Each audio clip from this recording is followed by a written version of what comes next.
Good morning, everyone. There's like 9 chairs up front here, and I know we're Lutherans, but we can do this. So I'm going to give you just a second if anybody wants to come up here and sit.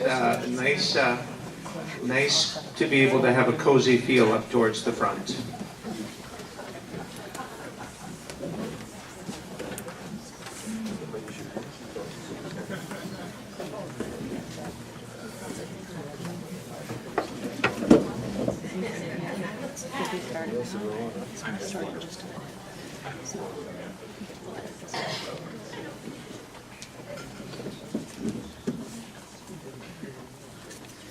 Keep talking, it's okay.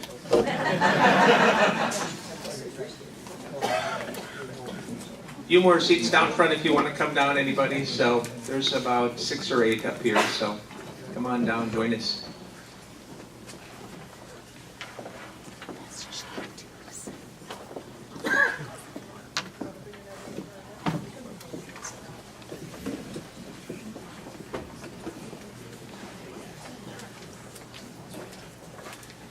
Well, I want to welcome you all to this forum today. It's good to be together. It's good to be having conversation. We had a good conversation last week about traditional marriage. I shared to the group last week that obviously these conversations have been going on for a long time, but in particular when the marriage amendment was up for discussion in 2012, we had a number of respectful conversations here at church, and they were good conversations. I really appreciated the depth and sincerity and respect that people showed as they talked to each other.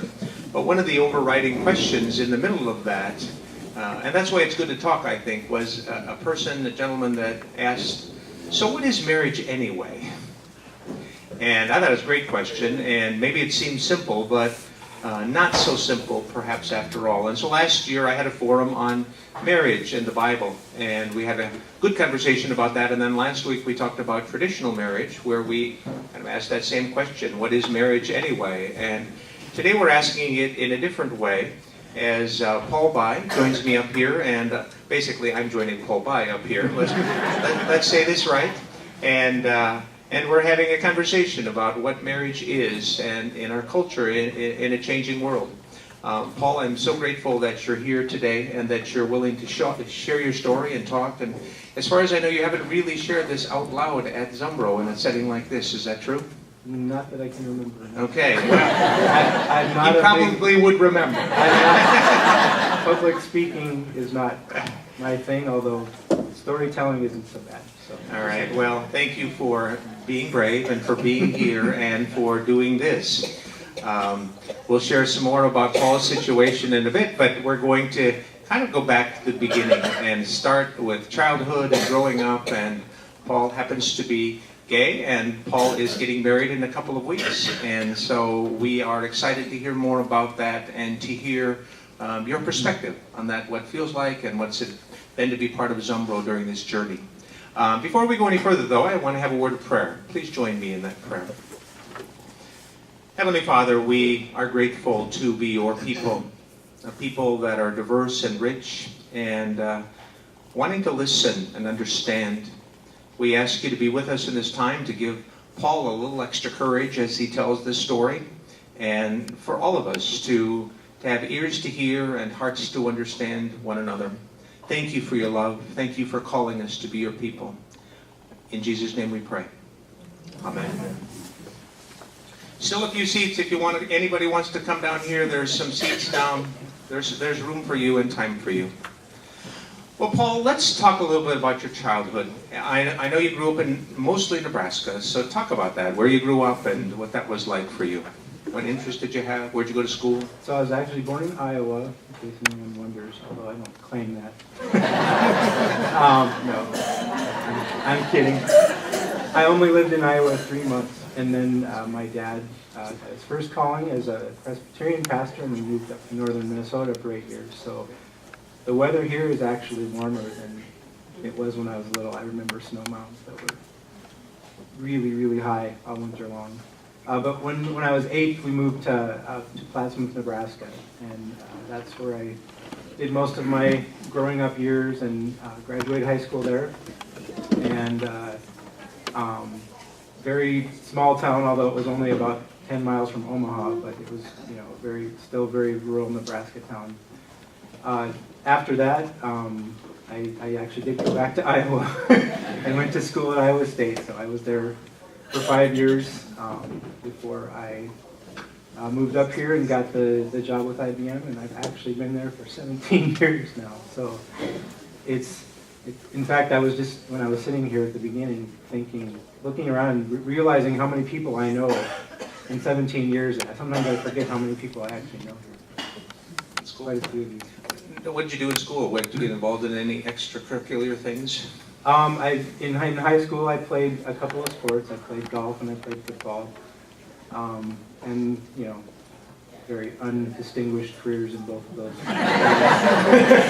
fact, my golf clubs were stolen out of our garage about 5 years ago, and I haven't even gotten new ones since then. That may just be, I may be retired from that one. College, I've always been in band all the way through high school and music and handbells. We had handbells in my church growing up, and in college I was in the Iowa State marching band.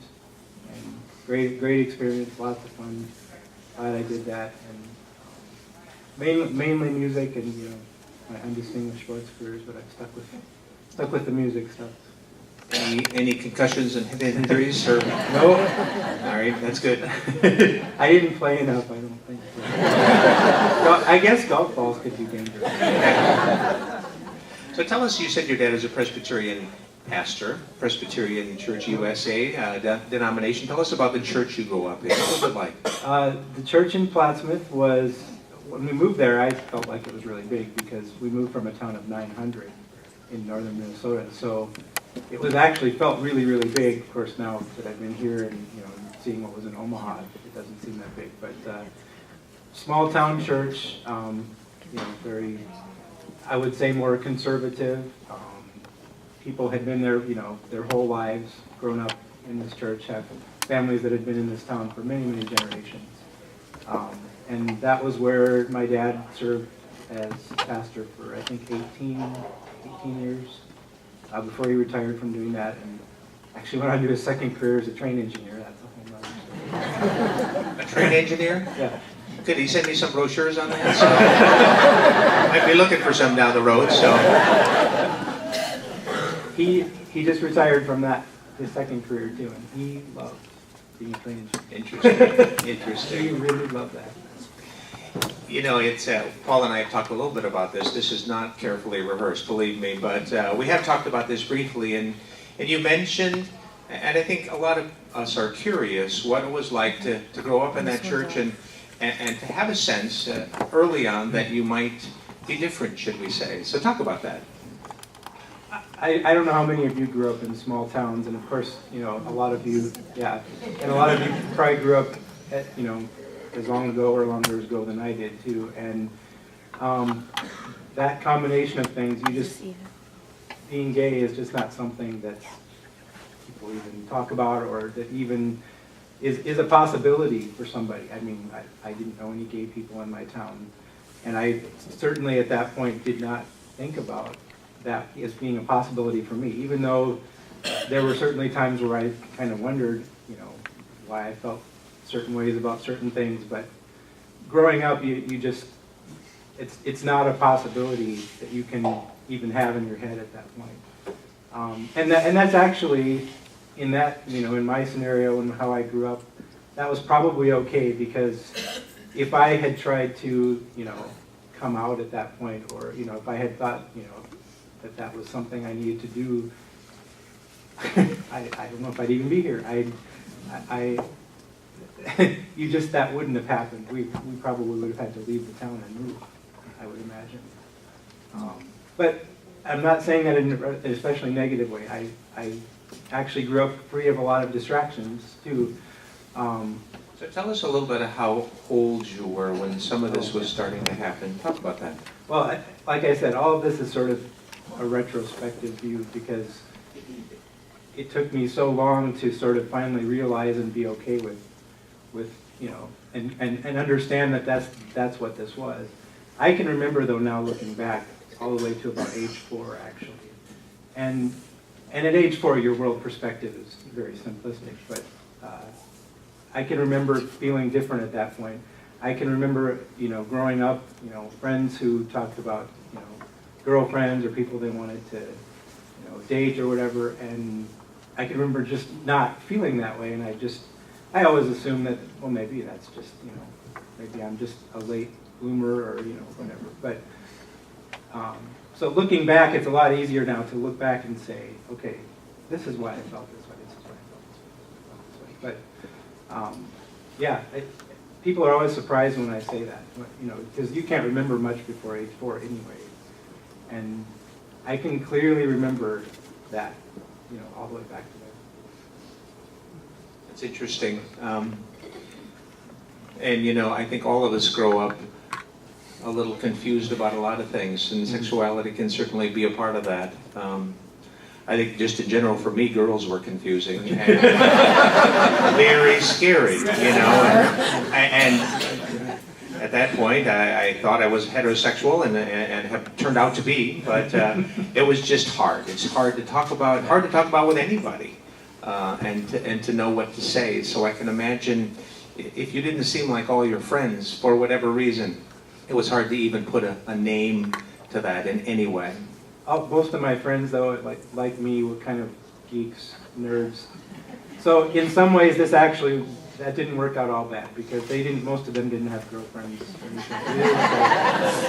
Did you wear one of those pocket protectors? No.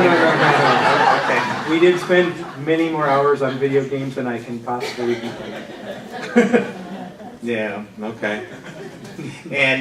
And so you had a sense that something was different in your life, but you really couldn't name it, and it became something you could kind of compartmentalize and put over here and say, well, my friends aren't exactly tearing up the dating scene, so that's something I don't even be thinking about at this point. Yeah. Yep. And so did that kind of continue in college? Was it kind of the same story? In college, even more, there was so much to do and so many things to be involved in, and so actually that was also probably a blessing to some degree, because I got to do all sorts of things free of distraction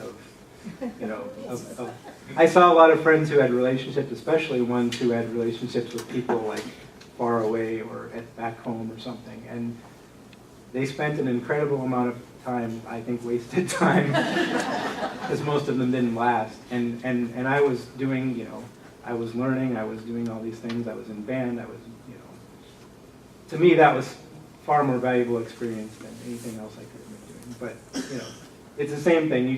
It was easy to just push it to the side because there's so much else you could be doing. Yeah.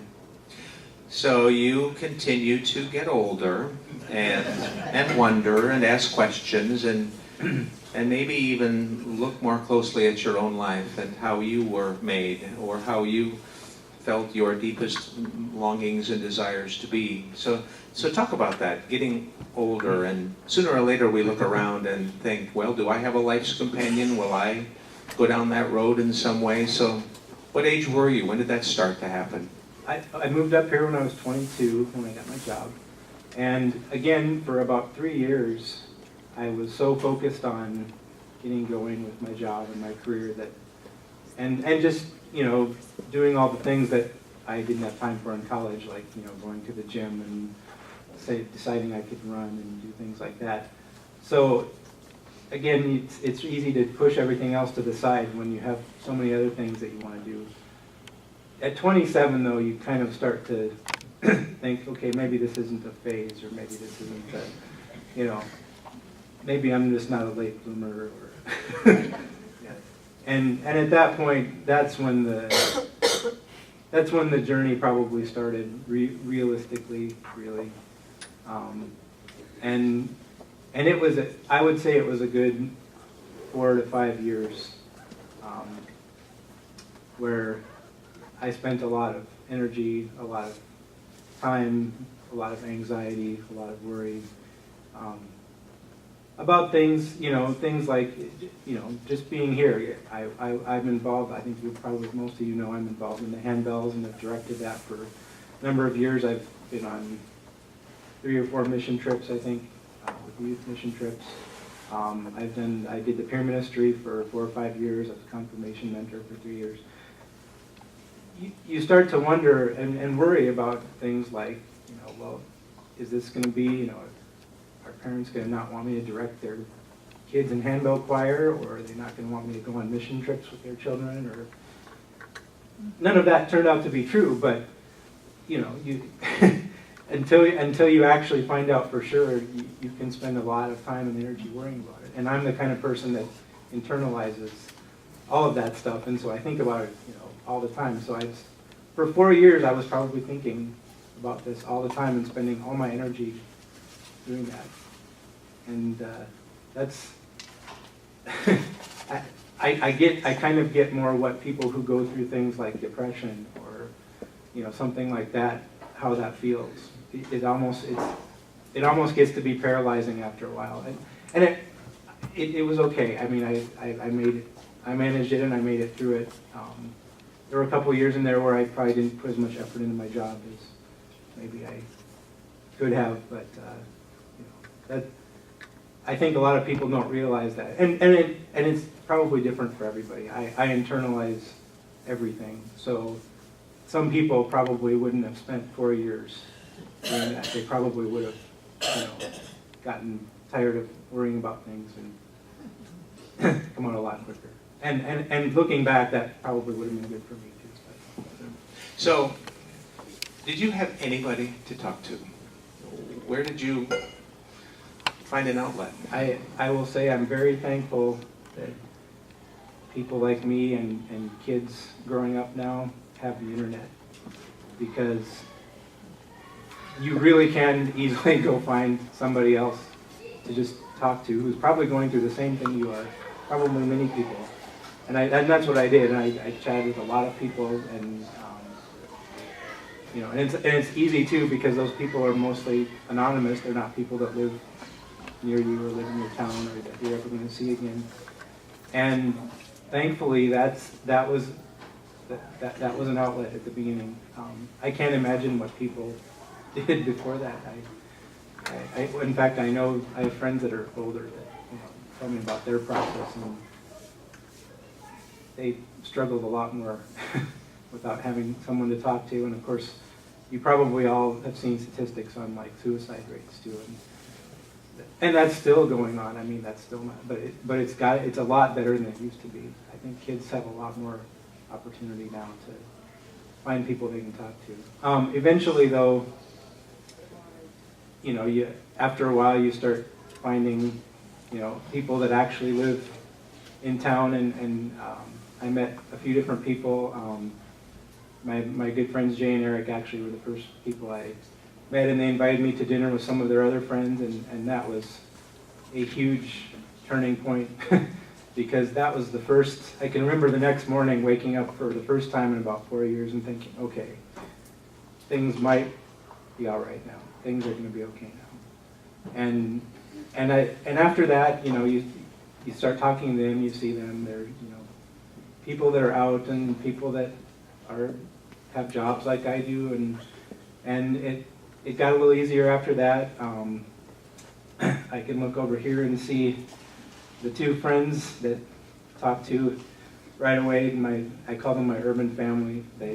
I've known them pretty much since I moved here almost, and they were incredibly supportive, which helped a lot, because I think one of the things you want right away is to know that you're not going to lose like close friends and people, and as time goes on, then you start, you have your close friends, and then you tell a few other people and then a few more people, and it sort of builds on itself, and you get a little more confident, and you realize that, oh, maybe things aren't as bad as they are in my head. In fact, none of the things were as bad as they were in my head.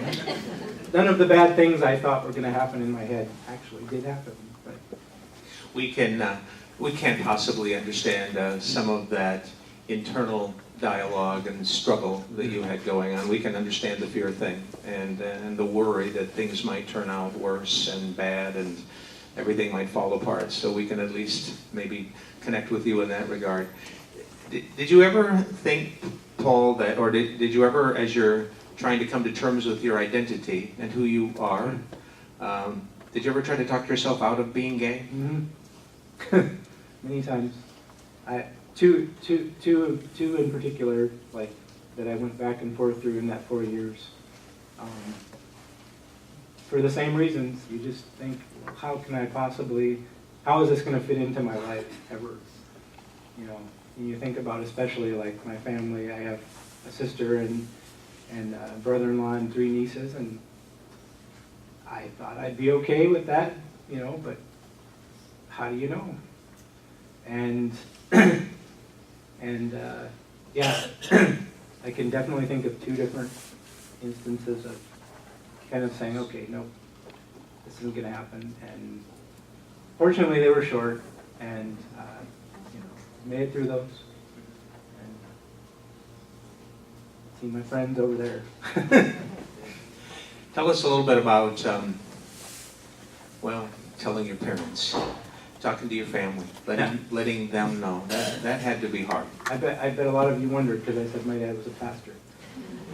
But my dad is not maybe, well, I'd say he's not the typical pastor, but now that I've gotten to know other pastors here, I'd say he's actually more typical than I realized.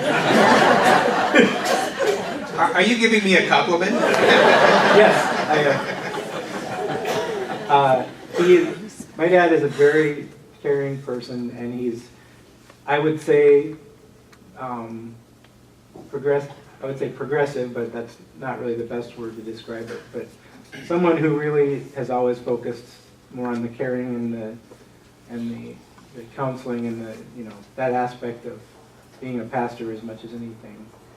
And so he was the first person I told, and I wrote him a letter, and he called me 2 days later, the minute he got it, and he said, "You're my son and I love you, no matter what." And you can imagine what a weight off my shoulders that was, because that's, you know, like, okay, that's one, that's a big one. and he and my mom, who are divorced, but they still very good friends. After that, I spent a weekend up with my mom and talked to her. And then he spent a lot of time on the phone with her, and I think that actually helped her a lot, because it was a lot harder for her. She grew up in a very, very, very conservative environment and had a much harder time working through the, I'd say, the intellectual side of this. As a mom, she kicked right into mom mode, though, and that was, she was more worried about me at that point than anything, but that helped her a lot. And I think my sister, too, you know, my dad helped her a lot, and also the fact that her 2 best friends, one who's also a pastor, another pastor like, you know, my dad and like a lot of the people I've met now, immediately said, I'm so happy for Paul. You know, I'm so glad he's reached this point in his life. And then her other best friend, who she went to college with, and basically said the same thing. And so it only took her about a week, which is really good, because she was probably on the other end of the fence. This is your sister. My sister, yeah. And your mom, I think you mentioned, it took a little longer to wrestle with all that. She had a lot of questions, and I think intellectually it's still maybe a struggle for her sometimes. Not that she, you know, she's figured things out for herself, but I think it's still intellectually hard for her to resolve that with her upbringing and her, you know, church, you know, the teaching she learned in church and the environment she grew up in. But as time goes on and she sees, you know, like when she met Aaron and she sees us with the nieces, and in her heart she realizes this is all good. It's more intellectual for her, I think. Yeah. Well, that's helpful. I think part of the reality too, if I may be so bold as to, okay, we all, if we're parents, we have other people and standings, and we have to decide if we tell our friends. We have to decide if we can talk about it in our small town. Can we share it with a circle that we belong to? Will it be safe there? And those are hard things to wrestle with. I'm not saying they compare to what you're going through exactly, but by extension, we're part of a network that and a culture that has wrestled with this and is coming to terms with this and trying to understand this. And I can imagine it being hard for lots of parents and not knowing exactly what to do and how safe it is to talk about. We've had a lot of conversations about that, actually. And there were, like after we got engaged, we were out shopping with her, and she ran into one of her friends, and she introduced Aaron as her friend, my friend Aaron. And afterwards, when we got home, I said, Mom, if that had been, Chris and Aaron, my sister Aaron and her husband, and they had just gotten engaged, what would you have said? And she thought about that for a while, and I think she realized that wasn't the right thing to say. And I will give her a lot of credit, and my sister too, during the amendment, the marriage amendment, everything that was going on then. They talked to a lot of people and their friends and explained, how personally that affected them and how important it was that her son be able to get married someday. And so I give them a lot of credit for that. We as people, and a number of us, most of us in this room are white and middle class and Protestants and heterosexuals. We get used to being in a majority. And just kind of assuming that the world kind of operates in those terms. And suddenly you were in a different grouping. You felt like a minority to some extent. What was that like? Certainly, I want to make sure no one thinks that I ever felt like I was in a minority, like people, black people in the 60s were in a minority, or gay people in the 60s, because my situation is not even close to that. But I think the point that Pastor Vern and I had talked about when we talked about this is that I think a lot of times it's hard for us who have never had to be on the other side of the fence, who've never had to feel like they were in a minority, to fully understand and empathize with people that do.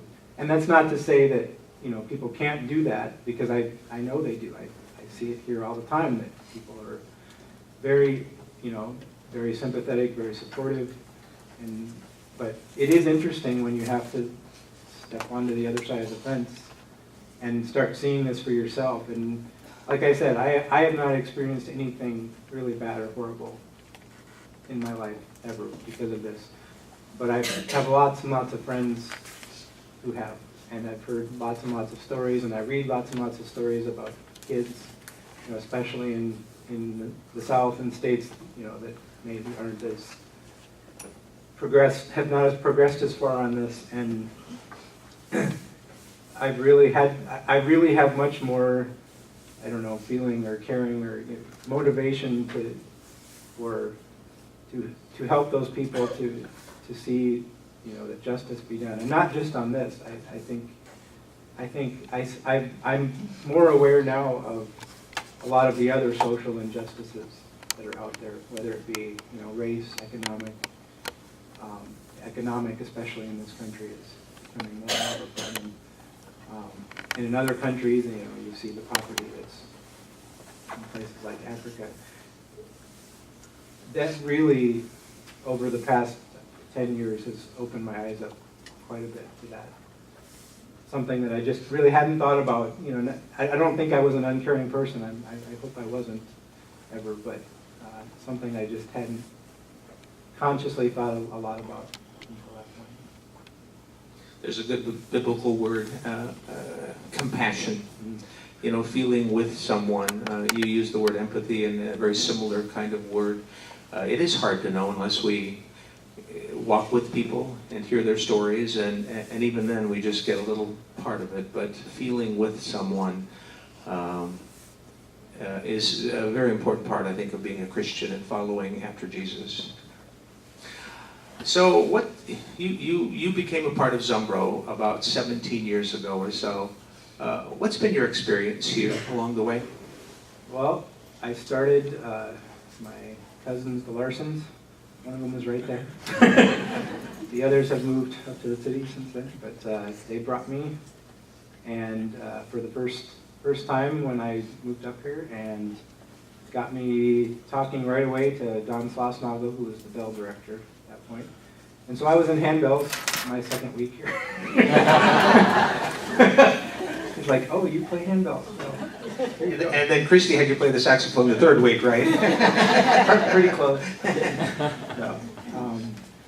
So immediately I was involved, which was great, because that is exactly what I was looking for and hoping for when I got here. Welcomed instantly by, I mean, I can even remember that first day I was here. So many people came up and said hi, and I'm sure Cindy prompted people to also come and meet her cousin, but yeah, Andy says no, never. But that has always been what I've felt, what I've seen. Ever since I've been here, and then the opportunities to serve and to get involved. I mean, of course, people who are going to volunteer to do things, I'm sure that's never a problem for a church. But and as the years have gone on, you know, I've seen that with other new people that have come here. But specifically, you know, when I started coming out, and like I talked to Christy and I talked to Lisa, I see her back there. You know, I wanted to talk to them because those were the two things I was mostly involved in here, and they certainly were both like when I remember. I don't know if it was Christy or Lisa, but I think it was Christy that said, "Well, no, I need you to keep doing this. No one else will do it."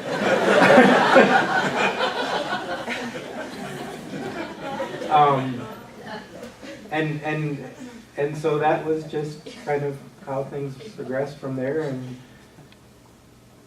I don't know, there was no problems. It's almost kind of boring, anticlimactic. We're not bored. Not at all. But, you know, we're not looking for you to spell out a whole bunch of troubles that you've had here. We appreciate the fact that there's been lots of welcome along the way, and you felt at home here. I want to go back a little bit to what I mentioned earlier in the fall of 2012 and the debate about the marriage amendment, and then the following spring when the state legislature legalized same-gender weddings in this state. Two different, decidedly different, but probably related activities that happened, events that happened in this state. Talk a little bit about that. I don't remember if I mentioned it at the beginning, but we got engaged actually in September of 2012, which was 2 months before that election. And we kind of decided we're not going to let the state of Minnesota decide what we're going to do, no matter what. But when the weeks coming up to the election, I had a lot of anxiety because, you know, you've seen 32 states before that pass amendments, and you just think, well, that's how this is going to be too. I was very excited though at the discussions that were going on at that point. The many, many months of people having conversations, and you know, we had the forums here at church where we all talked in small groups, and Noel Peterson was actually at my table. I remember that. And the discussions were, to me, that was the important part of the thing. Whether the amendment passed or not, I think that's really what needed to happen, because that's how people talk and think about these things. Otherwise, you can easily categorize it into a black and white issue and have your mind made up. On the election night, I stayed up with a bunch of friends, and you know, we were all interested in the presidential election too, but that was over by 10:30, I think. And we stayed up till about 1:30 in the morning, waiting to see how the amendment would come out. Finally decided it wasn't gonna, the votes wouldn't all get counted until the morning. By the time I got home half an hour later, I had 20 text messages, and Facebook had exploded, and we found out, of course, the amendment had failed. And so that was exciting. Aaron was actually away doing his clinical rotations for finishing up school, and so I was by myself, but I had a few tears because I was really tired. But the next few days, interestingly, you start reading about that it actually passed, the number of no's actually was over 50%. I don't know if you know the logistics of how it worked, but if you left the box blank, that technically counts as a no, even though it's not a no, but there was actually more no's. So that was nice to see. But then, of course, the surprise that the Democratic Party had taken the House and the Senate in Minnesota, which I don't think anyone expected.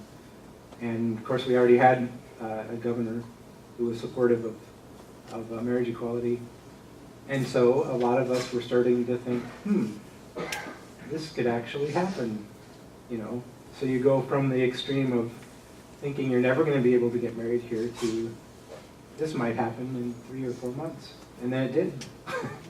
And I watched the debates in the Senate and the House, the 2 days they voted. I watched the governor sign the bill, and it was almost overwhelming to realize that it was done, you know, and it's not done. Certainly there's a lot of states left, a lot of parts of the world that don't have this. But so we will actually, in 13 days, get to be married here, and in the federal government too, and because then 3 months later, the Supreme Court overturned the DOMA law, and so in the matter of 8 months, we went from one whole side of the coin to the other, which is just almost unbelievable.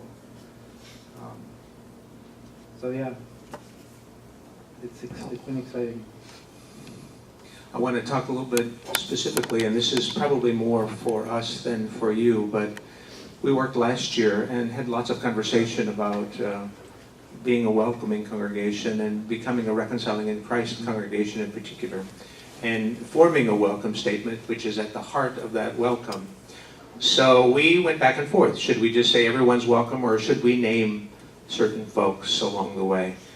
You obviously were paying attention to that. What did that conversation feel like to you? So yeah, I listened to all the comments that day. You know, logically, of course, I'm an engineer, so I think logically, you shouldn't have to say more than we welcome everybody, because that should mean we welcome everybody. And it should mean that. But I think if you think about all the way through history, the definition of everybody has changed drastically from when this country was founded until now. And I can also say that seeing this from the other side, not personally, but you know, talking to people I know, friends who have had bad church experiences over their, you know, in their lifetimes, and or people who are even looking for a church to join.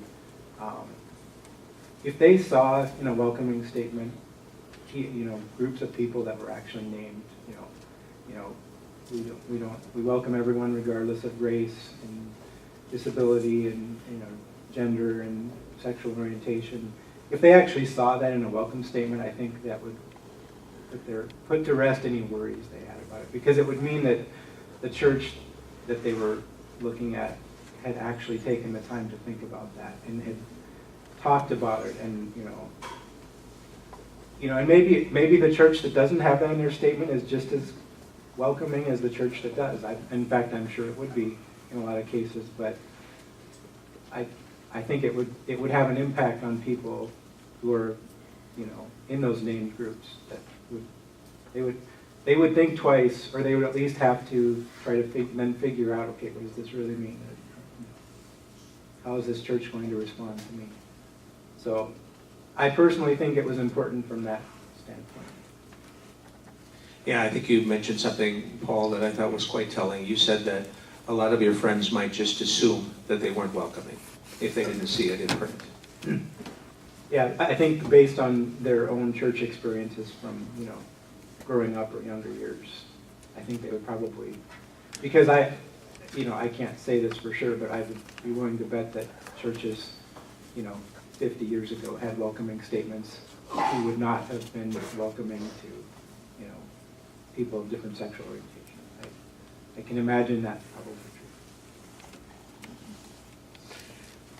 true. As you know, Paul, homosexuality in general and same-gender marriage equality conversations in particular can be the source of conflict in congregations and families and in our own hearts sometimes. And this is a deeply personal question. And I'm not trying to put you on the spot so much as just get a sense of... Pretty much been on the spot, though. All right.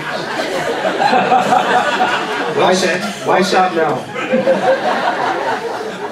But this question, I guess, for lack of a better way to put it, is, you know, are you to a point in your life where you can say, it is okay to be gay? Yeah. During all that time that I was stressing and anxiety, I also spent a lot of time reading, learning, understanding. Oddly, I probably did more Bible study in that period of time than I did in all the confirmations and Sunday schools growing up, you know, that I ever had. You know, intellectually, I can now pretty easily explain, you know, from my own viewpoint and my own understanding of the Bible, you know, why I think that what we have today when we say gay, when we say, you know, people in same-gender relationships and same-gender marriage, why that there's no conflict with the Bible with that. You know, that's my understanding. But in the end, I've also, you know, as I spent all that time thinking and wondering and asking questions, got to a point where I realized I was probably asking the wrong questions too. Because if what you want is black and white answers to some of these things, you're probably never. I mean, we can talk about things like this, or, you know, there's many other topics over the years that it would be much easier if we had black and white answers to those things, but we don't. And in the end, what I kept coming back to was, okay, what is, to use a Star Trek term, the prime directive in the Bible? I'm a geek, I told you. You know, and I think it's very clear when you read the Gospels that, you know, Jesus says we're supposed to love each other, love your neighbor, and that's clear. That's maybe the only black and white we have. And at a certain point, I finally started to realize that spending all my energy and anxiety and stress on this was detracting from that. It was taking me away from what I think we're all called to be doing. And when I started thinking of it that way, you know, it was much easier to then say, well, you know, this is how I was made, and so I need to use this the best way I can. And like I said earlier, I've become a much more, I think, sympathetic and caring and compassionate person because of it. And so I'd rather be focusing my life and my energies and my being on that instead of wondering forever of, you know, waiting for some black and white answer that, you know, we're never going to get. I think a lot of people, I read something the other day that was talking about people's misunderstandings of how, you know, when they pray for something and they think their prayers are answered or not answered, because what they're really praying for is what they want to happen instead of, you know, what maybe God wants to happen, or, you know, what maybe is the right thing to happen. And that I found that interesting because I think that's, you know, how I felt for a while too. And yeah. It's well said. Very well said. I got one last question, and then we'll open it up to the group that's here. You've met someone in your life, Aaron, that you are going to get married to, and the date is 2 weeks from yesterday, October 21st? October 18th. October 18th. And you're getting married at St. Luke's Episcopal Church, and we wish you well. On that day, we really do wish you all of God's blessings and joy and celebration on that day. We at Zumbro have not made a decision. We will someday, soon, about how we will go forward in this time and place and way, but we haven't made that decision at this point. So you're an important part of the storytelling and trying to understand and better wrestle with this. So I'm deeply appreciative of this, and you too, Aaron, for being here. talk a little bit about this person named Aaron. We're not going to necessarily make him come up here, but just talk about that day and what that means to you. If I said I didn't like publicity, he's even further. You know, we've been together over 8 years, so it doesn't feel quite as big maybe as for some people, because I think, you know, a lot of people get married within a year or two. Yet it's still exciting because we get to be like everybody else. We get to be, you know, now I get to say this is my husband, and, you know, we can, not that we couldn't have done most everything that everyone else, you know, you can do enough paperwork and get all the legal rights and everything. In Minnesota, you can adopt children and all that, but somehow it's still, you wouldn't think it'd be a big deal, but somehow it's like, yeah, but I get to be in this club, I guess, now. Everyone else gets to be in. And make that public commitment to everyone. Well said. Let's, thank Paul at this time, and then we can open it up to questions. So thank you so much, Paul.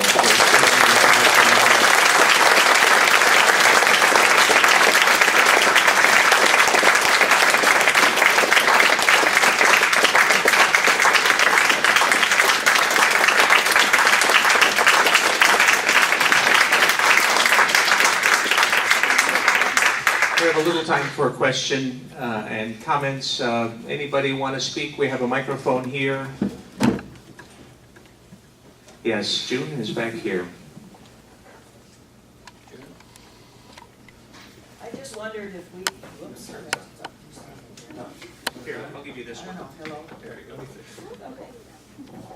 I just wondered, Paul, thank you so much for the presentation. We really appreciate it. I just wonder if we have gotten any further in the definitions, the terminology, husband and wife. Are we making any progress in that to make it something that's more meaningful? You know, that's come up, actually, it comes up at work a lot, because when they talk about, you know, IBM has had same gender benefits for years and years and years, long before anyone else did.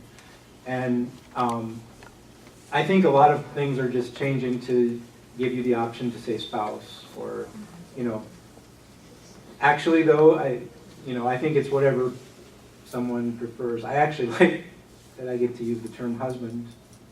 I think that's fine, but for some people that's maybe not what they want. I'm not sure if there's like a lot of aspects of this. Like when we just did our marriage license the other day, there was party A and party B now.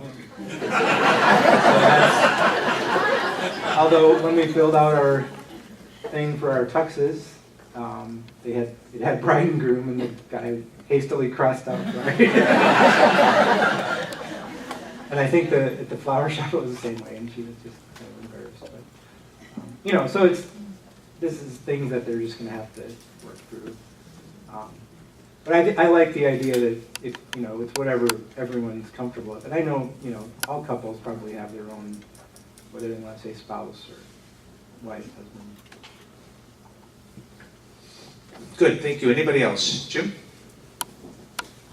So speaking of terminology, I think the way that we frame discussions says a lot about sort of what we bring to the table. Last week I talked about how our idea of what constitutes traditional marriage has changed over the years, and that, I'll give just one other example.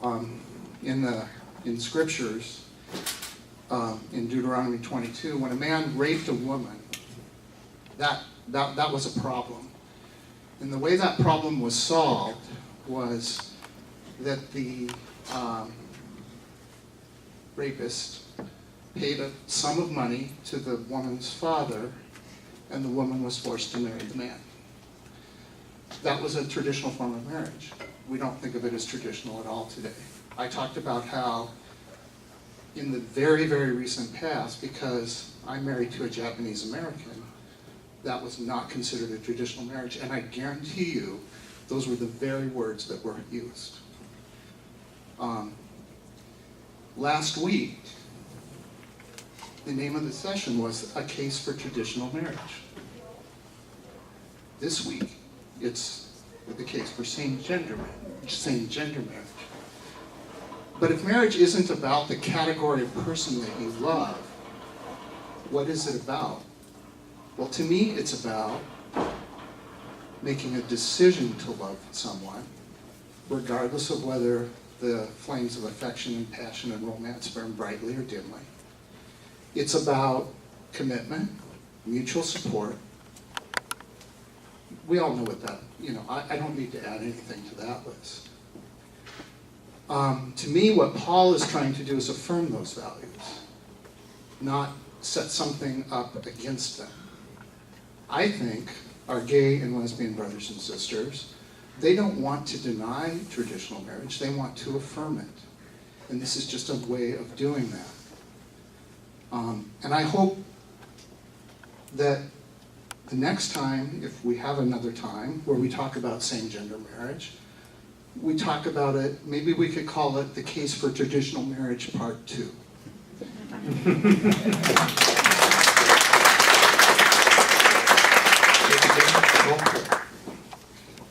Thank you for your story, Paul. Really appreciate that. And just what I'd like to say is my feelings have changed over the course of, actually it's been a couple decades process of it, but it's been largely for people who are in same-sex committed relationships, seeing them in action and what's happening. So you're telling your story today goes along with that whole story. Very much appreciated. It's been really bad, people staying in the closet, same gender relationships, long term, and nobody knows about it. So thank you very much.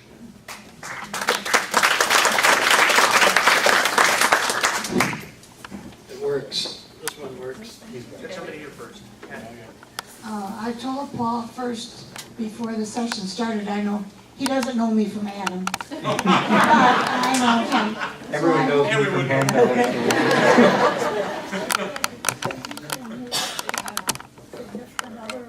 I think it went off. Hold on. I hope he feels welcome at Zumbro, Oh, to continue coming to Zumbro and seeing all of us in case be friendly to him.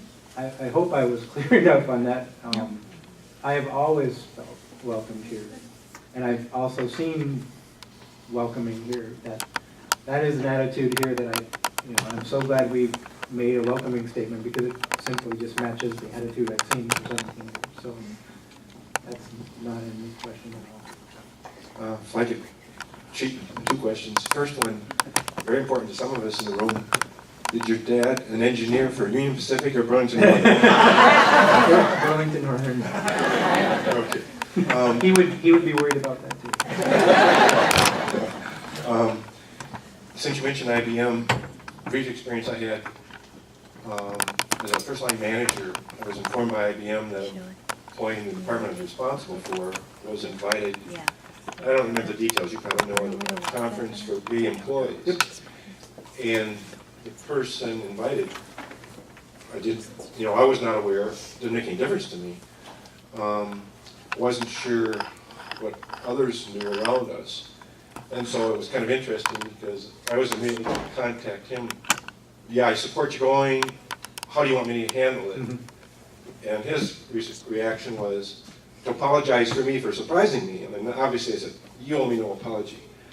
But it kind of leads to the question, are there things that people do in general that kind of accidentally or unnecessarily cause problems, things that the rest of us should be aware of that would be helpful? Yeah, that's a good question. It's unfortunately a really complicated question. It's a tricky process and everyone's process is different. I mean, there was points where after I talked to my manager, thankfully he was fantastic, wonderful support. But I think there had been points there where if he had somehow told other people, that would have made me really stressed or anxious, or now I know it would have been fine. But